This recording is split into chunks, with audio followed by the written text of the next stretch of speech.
Welcome into the Tottenham Depot. I am your host, Andrew. It is episode 179, and we have some wounds to lick today after quite a devastating FA Cup final for Spurs women. They go down 4-0 to Manchester United. Caroline is alongside to talk about it. She is at CG Stefco. Caroline, we've waited a few hours to record this one. How are you holding up after what was, there's no other way to say it, just a really devastating performance at Wembley Stadium today?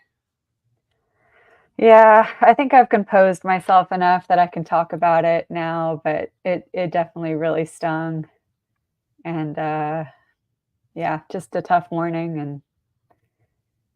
And still proud of the team for getting there in the first place. I feel like that needs to be said first off. And I still feel very hopeful about the future of this team under Robert Villaham. So long term, still feeling okay. Short term, it really hurts. No question about it. No question about it. Scott is also with us at Scott G. Bird. Scott, how are you holding up after that one? Doing all right. We had an awesome weekend down in Kansas City. My wife and I, obviously, it was not capped off the way that I hoped that it would be, right? As I watched from multiple devices in my hotel room this morning, which is, the multiple devices is something I'm sure we'll get to somewhere down the line, right, as to why that was required. Like Caroline, I'm bummed. Also, plenty of positives to take away. I think if the men's team had just gotten shelled 4-0 in a final, I'd be furious and spitting tooth or tacks or whatever they say, right, and cursing people up and down the lineup. But it's different with this women's team because they've shown so much fight and grit and determination this season that I haven't seen from the men's side, and so maybe that's not fair. Maybe some recency bias there, but either way, I think my point to all of that is that I'm really proud of the team, and 4-0 is 4-0, and it's not acceptable, right? But when you take a step back and look at the bigger picture, there's just a lot to be proud of and a lot to be hopeful for with that women's team. So I take that away from the defeat itself. No question about it. We will get into the men's victory, as you mentioned, a win over Burnley, but there's no other place to start other than Wembley Stadium. Caroline, I hate to say that Spurs just didn't look up for this, or that maybe the moment was too big, but that is what it looked like. And I thought this first half, we were watching this match, weirdly enough, and Scott alluded to this as well, weirdly enough, on a Spanish broadcast only, because for some God-known reason, there was only a Spanish broadcast available on ESPN Plus this morning here in the United States. I could rant and rave about the atrocities that are being laid upon us with the coverage of the women's game, but just talking about the game itself, I thought that Spurs actually kind of held their own in the first half, and I was really just hoping that they were going to be able to get to halftime at a level scoreline, get into the half, make some adjustments, and give yourself a chance to come out in that second 45.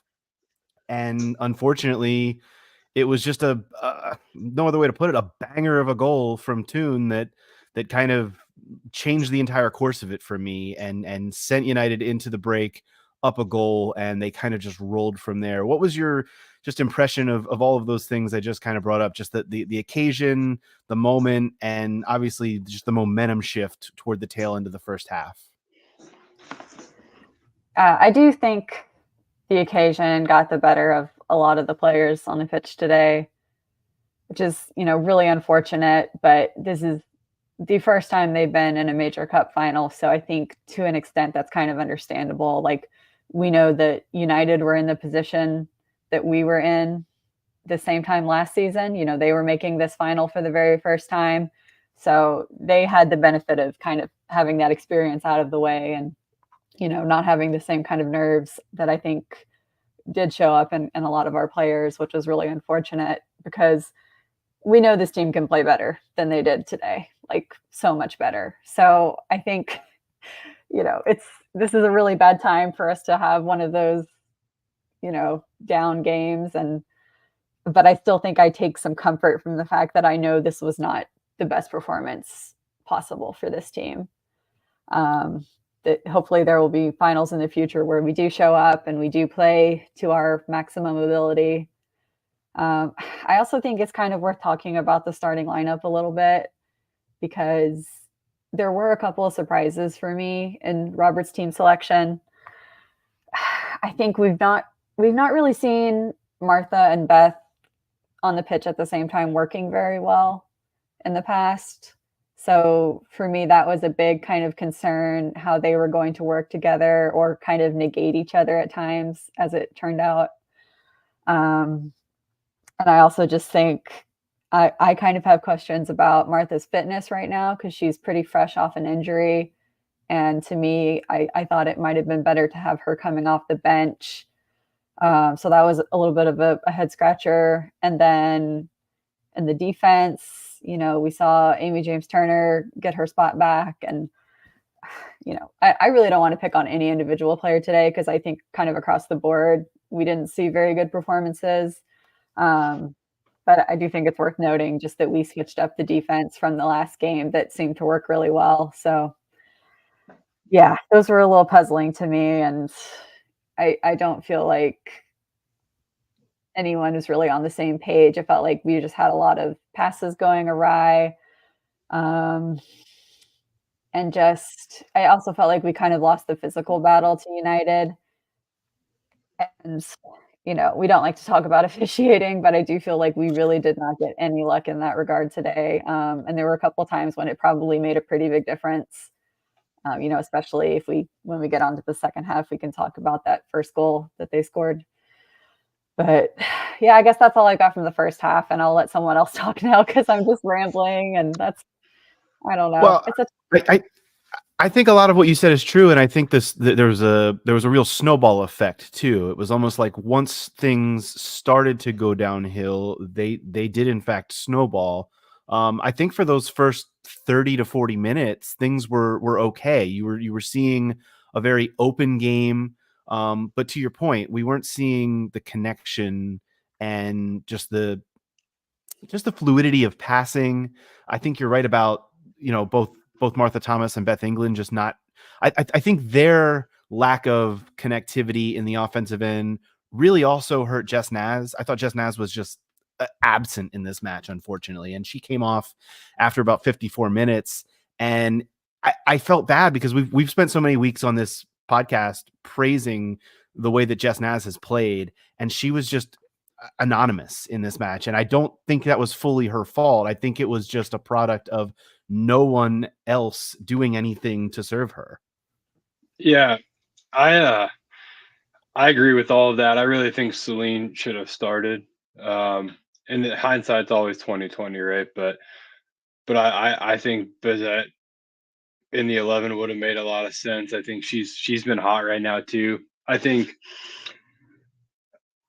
to the point about Martha and Beth both on the field, I agree that it hasn't worked. Anytime you get beat like that in a final against a team who you've outplayed as recently as 30 days ago, you got to put something on the manager. And I'm never going to dig Robert out. He's the man, but I just think he got it wrong today. I think when you look at that decision to start those two at the same time, that tells me that you're thinking, okay, it's a final and I'm going to get my best players on the field, as opposed to this is what's worked really well for us and probably gotten us here, right? So I think it's just maybe some inexperience there that, he will certainly improve upon because of today, for sure. But he was a guy that none of us had ever heard of a year ago, and now he's coaching in an FA Cup final at Wembley Stadium, right? So it's a big moment for him too. And I think today just we were a victim of the magnitude of the event that we were taking part in, right? And I think, to Caroline's point, totally understandable and even acceptable that happened, but it can't ever happen again. And same with the men's side, right? We've been to a Champions League final, and now we've been to a Women's FA Cup final, which are two massive trophies. Going forward, I don't want to be the team that's just thrilled all week to be in that final. And we were this week, right? I'll never dig out the women's team. I'm just so proud of them. But no doubt about it. We were just like in awe of the fact that we were in a cup final where Man United probably spent all week saying it's another football match that we're going to go and win and lift that trophy, right? Where we there was just a lot of hoopla surrounding the events today, right? So same with the Champions League final, it's something you learn from, but I got to put a little bit on of what happened today on the manager, because when you go from, like I said, playing United off the park, in my opinion, in a 2-2 draw at Old Trafford, right? It was at Old Trafford a month ago, to what we saw today, just a massive gulf in performance between those two matches, unfortunately. Yeah, I think, Robert had talked before this game about how this was a big dream for him too, to be leading a team out as manager at Wembley. So I do think the occasion got to him as well. And kind of like you said, Scott, I think he did have that idea of how can I get my best players on the pitch? And it kind of came at the expense of some players who have been in really great form. Because I don't think having Jess out on the wing was to her best advantage, especially against an opponent like United. So it just felt like a lot of things kind of set us back from the start, and the flat performance overall in terms of energy level, physicality, that none of those did us any favors. And then just concede that goal right before halftime felt like a gut punch, because I feel like if we could have gotten to halftime with the clean sheet still intact, it could have been a totally different game. But that was a real morale killer. Yeah, and not to interrupt you, but I wanted to at some point double click on that goal, because that is an absolute, as Nico Cantor would say, que golazo, just a hit. And not only the goal itself, I got a camera angle from right behind Ella Toon, right, as she struck that, and it was Toon, right? Yeah, it was. And that was just as clean of a hit from that position as you could ever put in. Just an absolute banger. But then you consider that it's a cup final. That is a goal that will live in history for quite some time. And if it's not goal of the week on every top 10 list, somebody's not doing their job right, because that is a freaking hit. And like you both have alluded to, if we go in halftime 0-0, completely different game without question, because as we've talked about a lot in this episode, this was a bigger deal for us than it was United. And if we would have had halftime to go in and just kind of check ourselves a little bit and say, okay, we're in this right now, this craziness of being in this cup final has worn off. We've had 45 minutes of experience what this feels like. Now let's just go play our football. But we didn't have the chance to do that, because we were already talking about how do we get ourselves back into this game because of a world-class strike. So sometimes I think that's just football too. And the overarching theme about what we've all said over and over is just an excellent piece of experience for the women's team, and a wonderful accomplishment to have gotten there. And let's just move forward from it for sure. I feel almost a little bit guilty, because in our group chat at about 40 minutes, I said, really need to get to halftime here. Really just need to get into the locker room. And about 5 to 7 minutes later, that goal came. And, not to be crass, but my one word response in the group chat was simply fuck, because I felt that was going to be devastating. That one, I hate feeling that way, but I felt like that goal in that moment was going to be too much to come back from. I felt like if that goal had happened, in the 60th minute, I would have felt okay, because there was at least going to be a plan that was put in place at the break. But the fact that it came right before half, I thought really was unfortunately a backbreaker, and it turned out to be true, because United came out and within 10 minutes had a second, within we're talking 13 minutes had a third, and it was just being poured on at that point. Garcia added another one with about 15 minutes to go to make it 4. And it was never close. The thing I will say is that I like that we're talking about the growth, and this is a building block no matter what. And it's good for us to just talk this out and have it. But I also like that, Scott, that you're saying the manager needs to wear this a little bit. There were some things that were gotten wrong, because this is a team that a few weeks ago, I did double check. It wasn't at Old Trafford, but it was away that they went and had a lead against this same United team late in the match and gave up a goal in stoppage time and only got the draw. But it was like one of those performances that you could build on. And to come out in this occasion, in this moment, and wear it like you did, it is really tough. But I will also say, down 4-0 in the final 10-15 minutes of this match, the players were not hanging their head. The players were still giving an effort. And that's the part that I can at least hang my hat on and say, okay, at least we got a full 90-plus minute effort from this team, despite the scoreline looking like the way that it did late in the match. 100%. And if you look at the goals we conceded, 3 of the 4 goals, the first is, like we talked about already a ton, just an absolute world-class goal that you really can't do anything about. You maybe stop the break, which we didn't do, I believe, in the build-up, right? But you really can't do much about that goal. The second goal is a set piece, and the third goal is just not good. And I'm not going to dig Becky Spencer out. I think that is a prime example of the moment getting to someone. She was just terrified to have the ball at her feet in that moment, and it cost us, right? But my point is, those 3 goals I've mentioned, none of them are really from poor play in soccer itself, right? They're just moments in a cup final that totally flipped the game. So like, I'm not sitting here saying that I've never seen a team play so poorly. Now, you consider the lack of chances we created a very poor performance from that perspective, right? But I also don't think that like 4-0 completely paints the picture of the match itself, right? It was really just moments in a massive, larger moment that cost us today.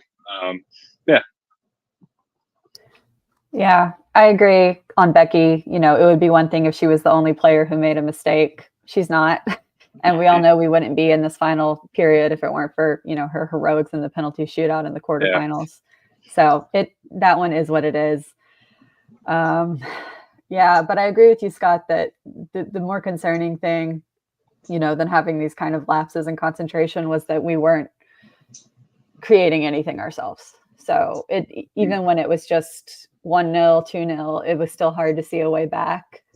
I know we finished with 0 shots on target, which is not acceptable, as you would say. Yeah, it's just something we have to own, So, 100%. And I do think this is a good time to kind of talk about, again, the different points that these 2 teams were at heading into this final in terms of like, just even looking at the benches, like the players that we had available to call upon and the players that they had. They have a World Cup Golden Boot winner who came onto the pitch, and I'm not even going to name any of ours by name, but it is like apples to oranges in a way. Yeah, they aren't World Cup Golden Boot winners. That's all you got to say. Yeah, I mean, yeah, exactly. And one thing that has really frustrated me about kind of the way this game is being viewed in the larger kind of Tottenham fan base by, frankly, I think some folks who have not really been tuned into the women's team until today, is this idea that there has been no investment in the women's team at Spurs. And I just really want to push back on that, because I think that we could always use more investment, but 2 things. One, we've been doing it in a gradual manner that is sustainable. And I think that's in keeping with our club's values as a whole. So I'm never going to be too upset about that, because frankly, I think the way that United has built their team in such a rapid period of time, to the fact that they did not exist as a club, 6 years ago? So I don't know if United fans are okay with that. That's their business. It's not the way I would want my team to be behaving. But then 2, I think it's also important to note that the club has invested in things besides just the actual playing squad. Beth England talked about this in her post game as being something that has really helped propel them up a level this season, is that they've had new support staff come in. We all know that they have some of the best training facilities in the league. So we are setting a standard in that regard. So I think that's something to be proud of as well. and we're going to see continued investment. Like, I don't think anyone should be concerned that we're just going to give up because we lost a final that no one expected us to be in at the beginning of the season. Like, it's very defeatist and ridiculous, I think, to kind of have that point of view coming off of this result. You know, it, like I said, it really hurts. Like, I thought we could win this game going into it. I think if our heads had been in the game, who knows what could have happened. But I don't think this is the time to turn our backs on the team, or, you know, feel like the club is not investing in them enough. Like, I think it's coming, and we have to recognize too that, you know, whether we like it or not, Tottenham as a brand name doesn't have the same pull as United. So I think that's another reason they were able to get quite a few of the players in their squad. They've also been in Champions League qualification before, whereas we have not. So it's just, again, we're in very different stages of our development as teams. And I think we can still be satisfied with the progress that we have made. And I think it has been faster than anyone expected still. So yeah, just trying to keep some perspective.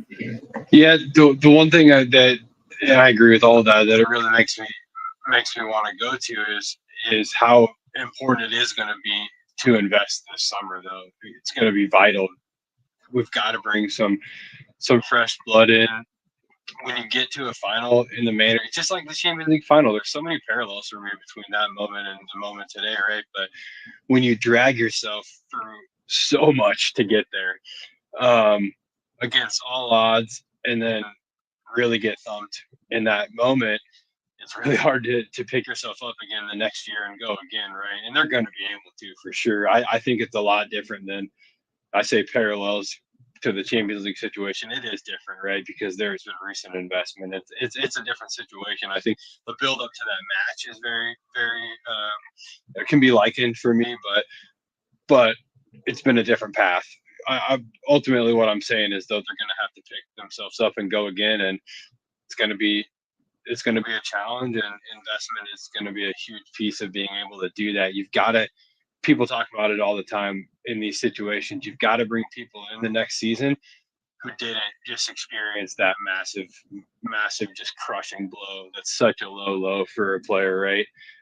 People have got to come in free of that past recent experience in order to make things really go again. So we'll see. There's going to be work to do, but I'm very, like you, Caroline, I'm very hopeful and confident that there will be people very invested in that happening. So there's no doubt that there's a lot of, and look, I don't want us to sound like we're excuse making, because we said this is, they have to wear this, but that is also part of this whole growth. And Caroline, you made a really good point on social media earlier by saying that, you know, progress is not always linear. And this is one of those bumps in the road that a lot of teams that are doing it the quote unquote right way, like we like to talk about, this is what you have to go through in order to get where you want to go. And that's what this felt like. You know, there's a lot of awkwardness to a lot of what this team faced in terms of the cup run it made, the rest of the WSL season kind of playing out, knowing that you're locked into a certain spot on the table, but you're still playing other games.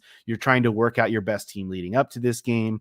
You're then going and playing it in a much larger stadium with a much larger crowd than you have all season long. Scott, to your point, the pomp and circumstance surrounding the build up to the game.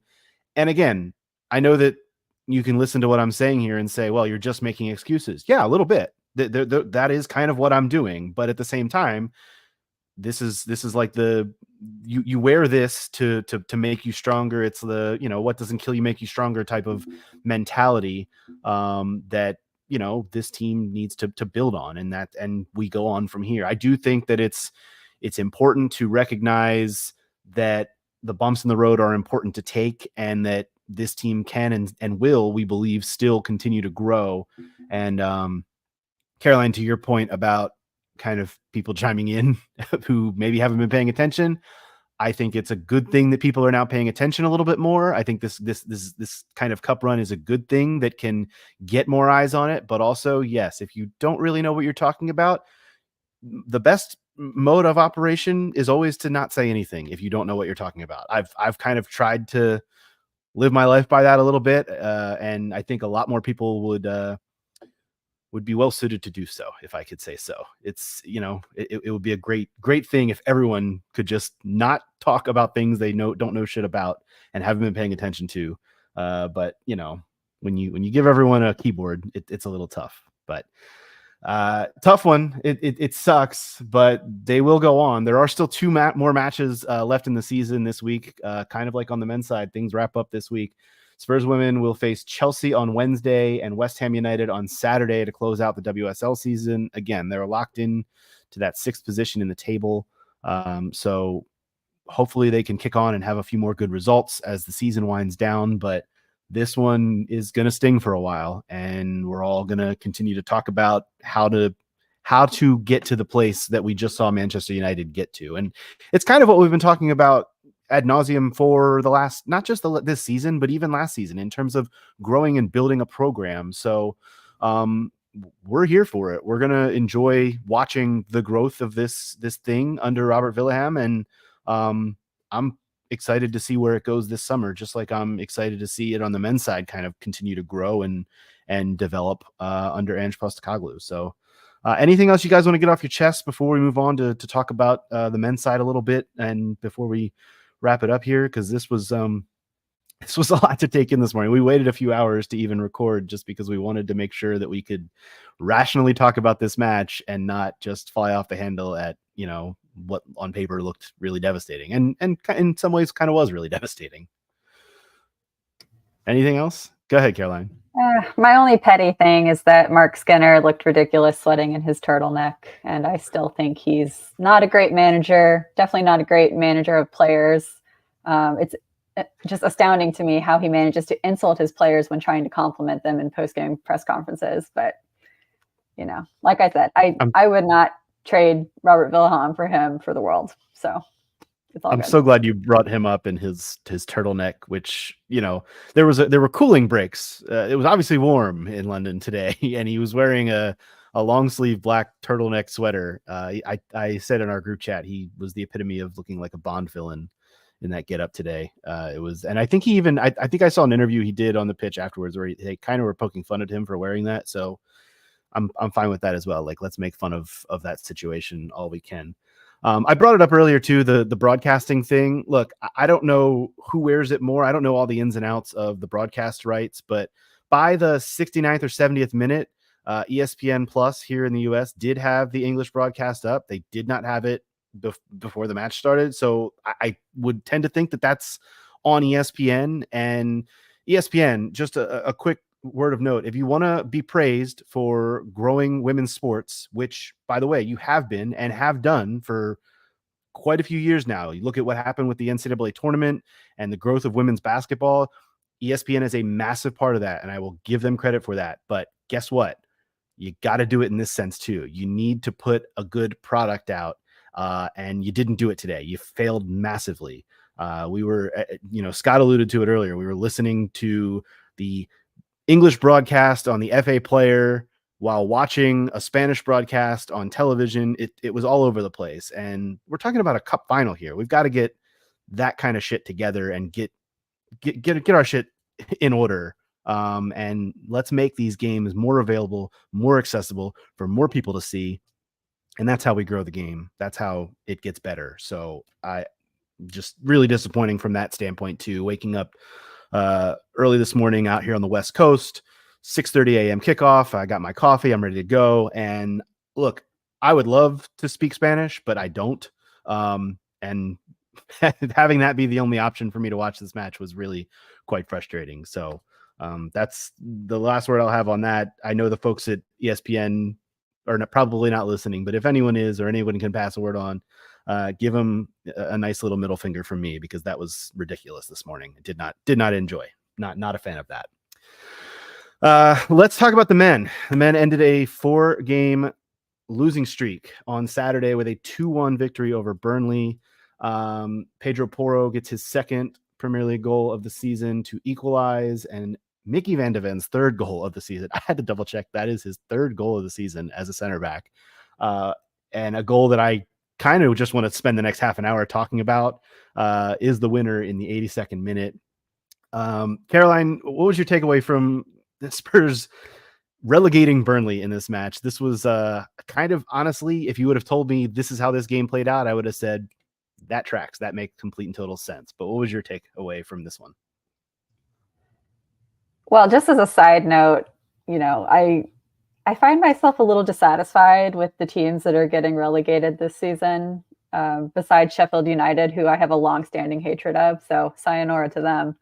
But I feel like Burnley under Company have been a lot less unlikable than they were in years past. And same with Luton Town. Like they actually, I feel like, brought something to the Premier League, unlike a lot of, newly promoted teams. So it's kind of sad, but we had to do it. So it is what it is. I have to correct you because Mickey did not score as a center back. He was actually playing at left fullback because okay, we are thin on the ground when it comes to capable left fullbacks. So it was kind of a revelation, though, seeing him in that role, honestly. Not saying we want to see him there long term, but, he and Skip both, I think, have done an admirable job filling in that role, kind of at the last minute. So, those are my main takeaways from the game. I think it was good just to see the losing streak broken, because that was starting to get really dire, especially knowing the game that's coming up next. Yeah. And I think it was just good to see, again, just some resilience. I think has been kind of a theme for both teams at the club this year at different times of the campaigns. And it's been a tough end to the season, but I think we're feeling a little more positive after this one. I will be the one to fully push back on your Burnley take. I would never like to see them in the Premier League again. I think even under Vincent Kompany, they are just an anti football club. They don't want to play football. They want to dive in the box when they trip their own damn self. That I was just gonna say, I just remembered that. Who was that? I don't actually remember who that was. His name? It was very close to Sessegnon, which cracked me up. Assignon. Someone said it sounds like a banter name for Sessegnon. You know what? That performance was asinine. It was asinine, really, is what it was. Tripping yourself in the box and then spending about 3.5 minutes moping and whining on the ground to where your own captain has to come over and pick your ass up and say, hey, let's go on with the game. That was some of the most Muppet-headed shit I've ever seen, and Burnley can fuck off to the Championship for the rest of time for all I care. Honestly, that football club to me is so anti-football. I despise them. Yeah, I have to speak up on Todd's behalf since he couldn't join us today, because I know he would have the same comment as me here.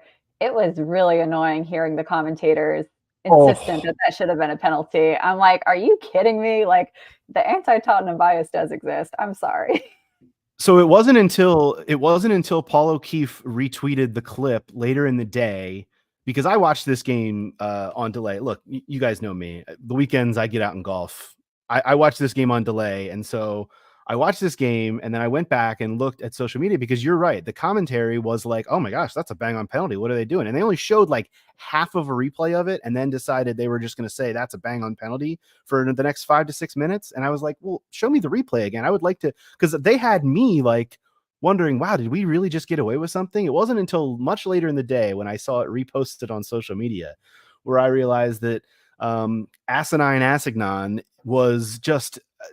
God, man, what a Muppet, honestly. And yes, thank you for doing the Todd bit here, because the commentary, the officiating, like, how is it not a booking for diving is my question. Like, I get that, like, I guess we can credit the official for not being deceived into calling it a penalty, but that's a booking for a dive every time. And honestly, for as much as he rolled around on the floor and complained and kept making the VAR sign with his hands, that should have been a second yellow for that.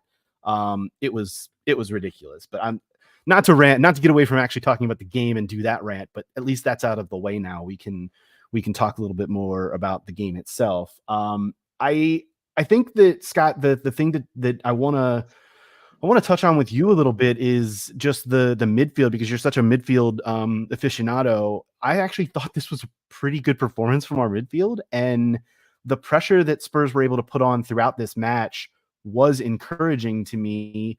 I know it's Burnley and I know it's a relegated side now after we've had our way with them, but like this was a really positive, productive offensive performance from this club. And I know that both the goals came from defenders, but still, they at least were able to pressure Burnley kind of throughout this match. There was never a moment where, even though Spurs conceded first and had to come from behind, there was never a moment where I felt like, oh, this is going to be another one of those like real like, pucker up and like get ready for a real like humdinger down the stretch. This was, I felt controlled, and a lot of that I think goes down to that midfield.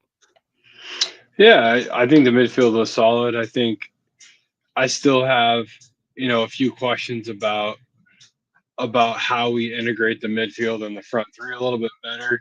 But one of the things I'll point out, and I don't mean to just like say, I was talking about this week. See, there's something to this. But when Dane Scarlett came on and we had a central forward presence or a central presence in the forward position, we looked a lot better. And I was, for those who were listening, I was harping all week in our group chat about the fact that we're missing that presence up top. And when Richarlison came in, when Sonny was at the Asian Cup and banged 9 goals in 9 games, I think there's a reason for that, right? It's this formation absolutely requires that because we have so much of the ball.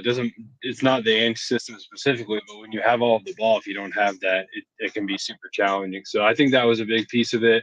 I think that allowed the midfield to work under a little less pressure than they've been working under lately, without that presence. And I think because of that, I have hope that maybe some of the issues when it comes to disjointed play and broken passing patterns can be fixed by getting a striker in rather than making all these changes in the midfield and a new number 6 and someone to compete with Sarr and all of that, because we saw those three in Madison, Sarr and Bissouma operate at almost a world-class level for 9 matches right before it all went to shit. But I think, again, my biggest takeaway was that things might be less broken than I suspected they were. And I think they might be easily fixed with bringing in someone who can do what Dane Scarlett did, but do it a lot better at a much higher level than unfortunately Dane is able to. So. I'm glad that you brought up the subs, because I really did think that for those final 15 to 20 minutes or so, that was really when, and the subs came at the 75th minute. Van de Ven scores in the 82nd minute. I think those two things are inherently related. Dragusin, one of the subs, came in for Oliver Skipp, slotted Van de Ven out to left back, as Caroline alluded to earlier, and it really did kind of loosen things up. Dane Scarlett, you brought him up, also gives you that central figure. We didn't bring up the Richarlison thing. Richarlison obviously picked up a new knock. Sounds like he's going to just sit it out for these last 2 matches, which fair enough. He's obviously battled a lot of injuries over the course of the season, and it's unfortunate. But you're right, Scott. When you've got that central focus in the center at striker to kind of just focus all of the attention on, it really does loosen things up, not only for the midfield but for the wings. And I thought that was kind of proof positive in this match as well. I don't really I don't have an overarching feeling coming out of this match that everything is solved. I think that they played well against a lesser team, but I also it's a continuation of what we've kind of seen is good performances out of certain players and other players where we're just kind of not quite sure where they're at going into a summer that is going to be extremely busy. And we've talked a lot about who's going to be around coming into next season. And I think the important thing to note is that we just don't know. What I saw a lot of on social media over the last 24 hours or so coming out of this match were things like, oh, well, Oliver Skipp started at left back. Maybe he can be a solution at left back. And Dane Scarlett came in and made a difference at striker. We've got that solved. I just want to tell people none of these things are solved. These are Band-Aids over parts of the squad that are being patched late in the season when you're trying to get through the tail end of the season. Look, if Ange Postecoglou decides that he wants to turn Oliver Skipp into a left back long term, I'm not going to be opposed to that, but I'm also not going to say, cool, there's our backup left back. Like that, there's a lot more than 1.5 games that I need to see as evidence before those kinds of things. And the same goes with Dane Scarlett coming in. The same goes with any of these players that we've been talking about, these aren't long-term solutions for me. These are short-term fixes to something that Ange has been having to deal with, which is ever since the Chelsea match in November, his squad has been completely overturned and turned upside down every other week with not a full caveat of players available like he would want them. So this is why I've been itching for the end of the season so that we can kind of put to bed all of the, well, maybe this will work. Maybe this will work. These are all very much micro fixes to macro, what we think are macro problems. And I'm ready for the macro solutions, which are not going to come probably even until beyond this summer, to be perfectly honest. Yeah, honestly, I completely agree with you. I think tactically we're seeing a lot of hope, but we know that there's a lot of work to do on the squad itself. I think you said it earlier, Romero and Van de Ven and Porro won us a football match. And those are three guys that if I had to go down the roster and say they've got that Cudi Romero type mentality that Ange says he needs, those three guys have that in abundance. There's a lot of guys that started yesterday that I just don't think have that. So there's a ton of work to do. Without question, I think hard questions are going to have to be asked this summer. Dejan Kulusevski, he came off the pitch and everything changed, right? People are even asking questions about Heung-min Son, and that's blasphemy on this podcast, right? But there was a painful rebuild. Is it blasphemy? Well, It still is to me. It's hard to talk about that, right? But here's the thing. It is hard. There was a painful rebuild that was supposed to have happened in 2018 that didn't happen. And we cannot go through that again. We're going to have to deal with players coming and going. And for some reason, Spurs is that club that gets very attached to their players. And maybe it's because we don't have the accolades in recent times, right? We're talking the 80s, the last time we won anything that meant anything, right? Maybe 91, but yes, but we don't have those accolades to like create that massive cohesion with the club itself, right? Like if you're a Liverpool fan, when Salah goes, thanks for everything, up next, who's next, right? They're much more focused on the club itself, where we really get attached to our players. It is a phenomenon. I'm sure there's research and data on this somewhere, right? But Spurs really, really have a hard time, both as a club and fans, saying goodbye to people that they love dearly. But it's about the club, and hard questions are going to have to be asked this summer. I really think that we are going to have to ruthlessly get rid of players, whatever it takes this summer, in order to continue to shape the squad into Ange's likening. And we can't afford not to do that. We cannot afford to start a new project.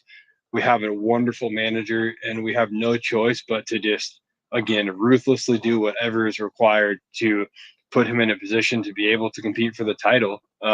And I think as a club, that's what we want. We want a Premier League title. And talks about it all the time, right?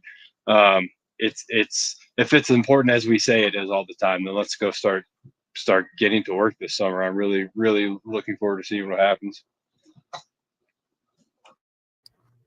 Yeah, I do agree, Scott. We can't go back to square one. We do have to commit to Postecoglou. And I think if you look at a player like Dane Scarlett, I do want to give him a shout out because I felt like this was a pretty mature performance from him. Probably the best we've seen of him in a Spurs shirt, because we've had rotten luck with injuries. There's no getting around that. It was really frustrating to have Richarlison not available today after he came on in the last game and made such a huge impact. But then, I was glad to see Dane kind of step up in that moment, because Mickey talked about how Dane creating that space for him to get his shot off for his goal was very important. And I thought Dane was unlucky not to get a goal of his own, which would have been his, first in the Premier League. So that was a bummer. And Skippy is an interesting one, because it's I do hear you that we have to be ruthless, but for me, he's a player that I think still could be important to the team. Not just because he's a homegrown player, which is, a reality we have to think about, but I do think he's kind of proven his versatility especially in these last few games. And maybe he's just not been given that platform to really shine yet. So I don't know. He's one that I'm not ready to write off, but I can understand people who are ready to see him go. Skip's an interesting one. I completely agree. He's wonderful to have around. I think I'm going to bring up Football Manager again, and I laugh because it's just never ending. But he is, to anyone who plays, right? Skip is a player that you love having on your team because he can play in numerous positions, and you can add an extra attacker on the bench if you have a guy like Skip around, right, to cover a couple different potential subs if required. Now, with Skippy, I ask, is he okay playing that type of role, right? Not being a starter. It seems like maybe he is. Part of me as a huge fan of Skippy wants him to want more minutes for himself, right? But at the same time, I don't know, European soccer can be annoying in the sense of oh, you want more minutes? Okay, move to a team that's not as good. No, stick around and fight. And I prefer to see Skippy do that. So he's one that I do not put on my list of ruthless decisions that need to be made. But I also want to point out the Scarlett thing too. I think you're exactly right that the Scarlett run allows that goal to happen. And that's what happens when you have a true striker, right? Which we're missing right now. Sonny can do it. He can score goals, but playing striker is so much more than scoring goals. Playing striker requires never having the ball. And for the 5 seconds in a match that you have the ball, you execute to perfection. Like that, you make runs and runs and runs and runs that aren't going to amount to anything and runs that aren't going to see you receive the ball, right? It's a very selfless position, as much as people maybe want to think that it's like the cream of the crop when it comes to being a football player, right? And Sonny doesn't have that aspect to him. I don't even think Richarlison does. I mean, he was most effective at Everton as a wide player too. That's where he scored his, highest goal tally in the Premier League was on the left. So until we get, like I said earlier, somebody like Dane Scarlett, but who's just better than Dane Scarlett, right? I think we're gonna kind of struggle. And obviously Ange understands that, and I'm sure the club does, right? I'm sure it's a huge position of focus for us. But that Dane Scarlett run, Caroline, thanks for bringing that up, because that is a perfect example of, I think, where we've been hurting tactically, and why I said earlier I think the midfield played so much better when he came on, because of that exact reason and others like it, right? Yeah, and maybe he needs another loan. Maybe he's not going to be like the number 2 striker next season, but at least we understand that kind of profile of player is what we've been missing. Yeah, and who might actually just be an interesting guy next year to have around is Alejo Veliz. I don't think we know enough yet, but I saw moments of him that make me think he plays the position very soundly. Now, if he's our number 1, we're on toast for sure, but he's not a bad guy to consider next year. And I really hope Richarlison's available as our backup striker next year.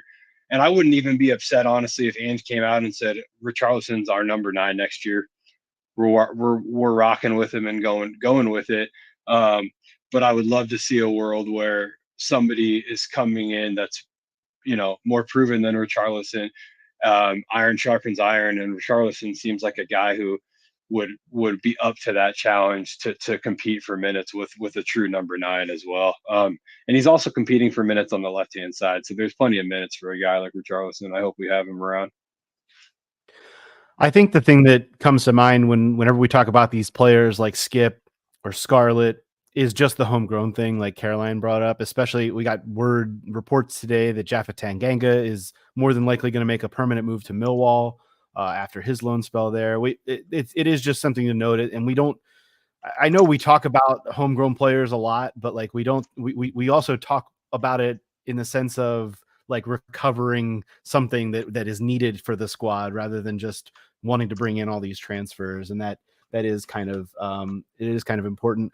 Before we move on from talking about this game, I do just want to double click on the Mickey Van de Ven goal, because it was one of the more extraordinary things that I've seen. The finish was incredible.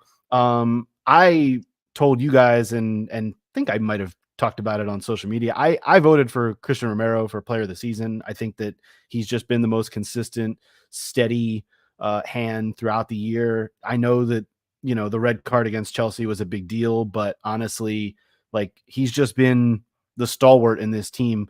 And I think Mickey Van de Ven got word of that and just decided to stick it right in my nose, because he would have probably been my second choice. And that goal, Caroline, was a work of art, a piece of magic. Like, what other superlatives can we throw at that goal? It was incredible. I was honestly, like, it was one of the rare moments this season where I like leaned up on my couch and was like, oh my gosh, did he just do that? Like, it was like one of those moments that filled me with like pure ecstasy watching that. Well, because part of it is that his shots have so much power that, only a player of that kind of physical stature can achieve. So yeah, that doesn't hurt. But I think all the goals he scored have been just really admirable from a technique standpoint. Like, even the first one that he scored in that Luton game, I saw some comments saying like it was a really scrappy finish, and I'm like, no, like that took a lot of thought and finesse for him to pull off. So yeah, he definitely deserves more credit for his actual shot taking ability. But I do think it was a hard season to choose a player of the year, because I think we had different players become important at different times. So like you said, you really could make an argument for quite a few. Even Sonny, Porro, I've seen all those names thrown out, and it's hard to really disagree that, they had a good argument for each of them. But yeah, I just think Mickey has really proven his importance to the team. And, as Anne just constantly pointing out, this is his first season in the Premier League. He, barely had one season in the Bundesliga before he came to Spurs. So he's just stepped up, and I think that's something we can be really excited about for the future. Like, if he's not at his peak yet, oh Lord, we're going to have some player.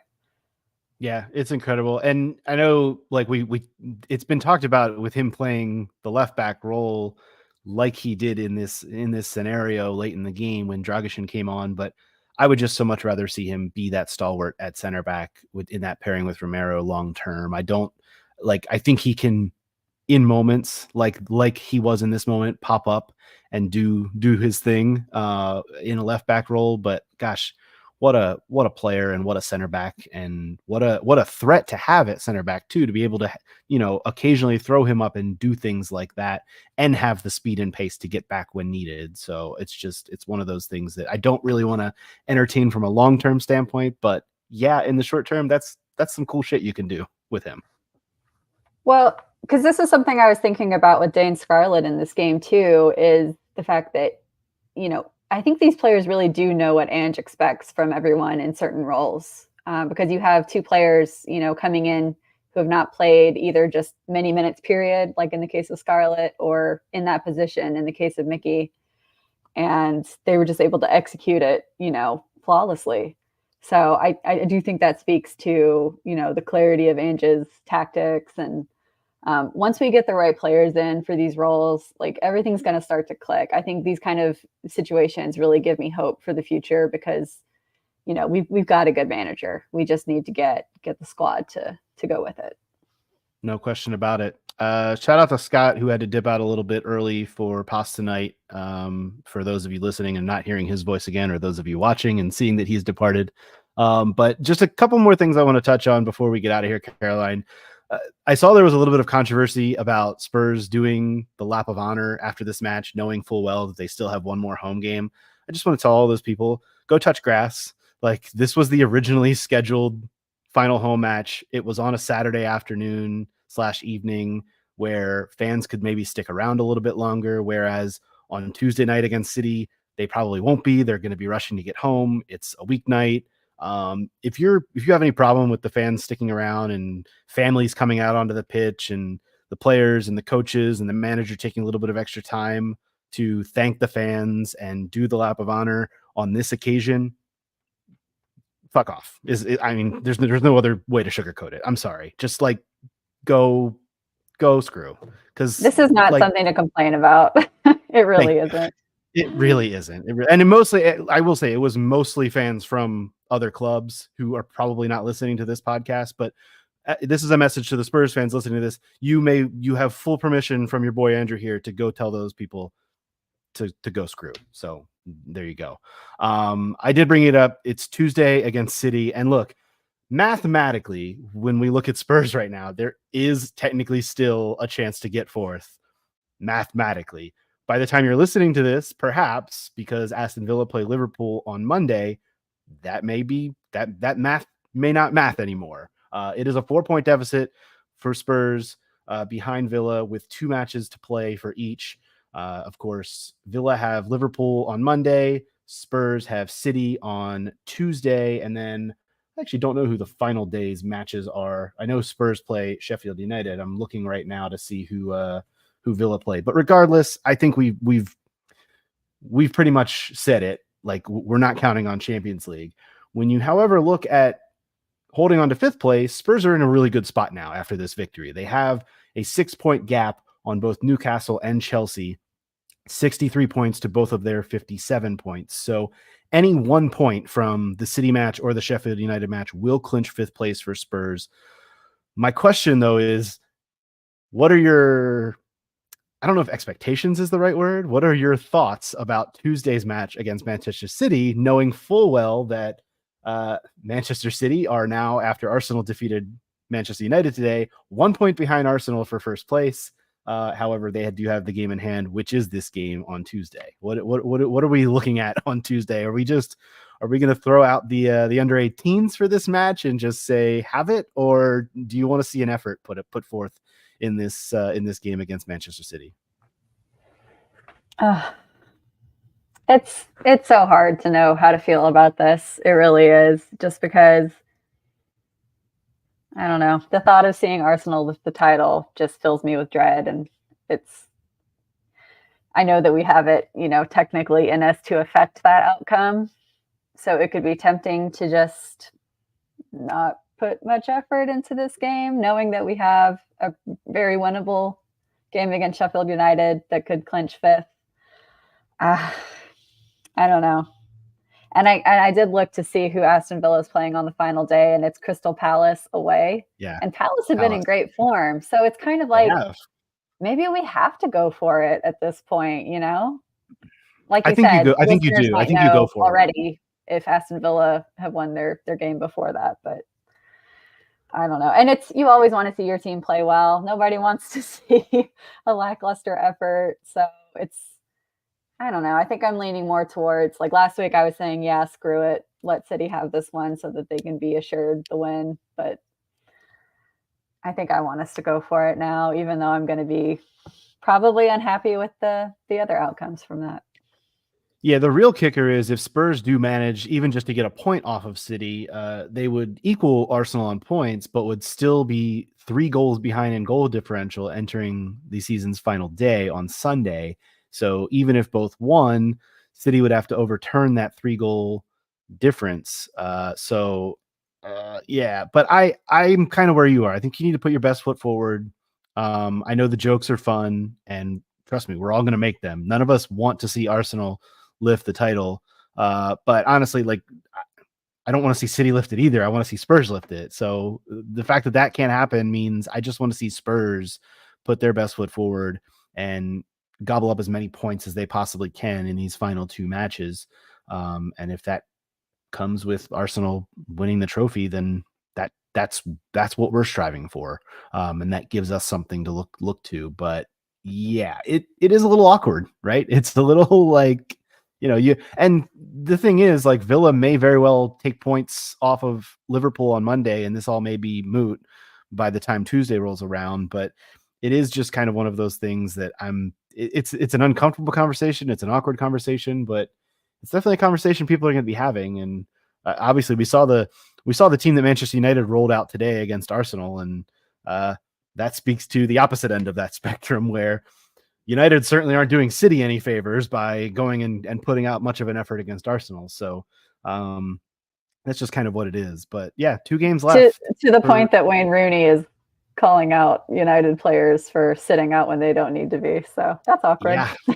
Yeah. Very, very awkward. Very, very awkward. But two more to get through for the men, women as well, as we kind of wrap up the season, a 2-match week for the last week of the season, which we will take on headfirst coming up. So we'll be back with you guys next week to kind of wrap it all up. And obviously there's going to be a ton to talk about beyond this week and the season kind of finishing, but we'll be here with you through it all through the summer. And there's a lot of big picture stuff to discuss all around with this club. And we'll be taking care of that over the next few weeks. So be sure to stick with us. Be sure to like and subscribe to the YouTube channel, and be sure to like or go to the socials at Tottenham Depot and find us there and listen to us wherever you get your podcasts.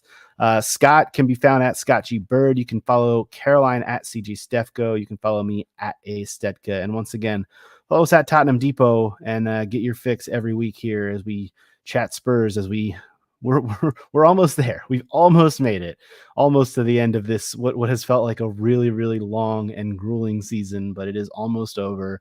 And we will get to everyone's favorite season, transfer season, here very, very shortly. Don't worry. Yeah, the eye roll says it all. I hear you, Caroline. That's exactly, that eye roll was very, very vocal. So thanks for joining us this week. We will talk to you next week. As always, come on, you Spurs.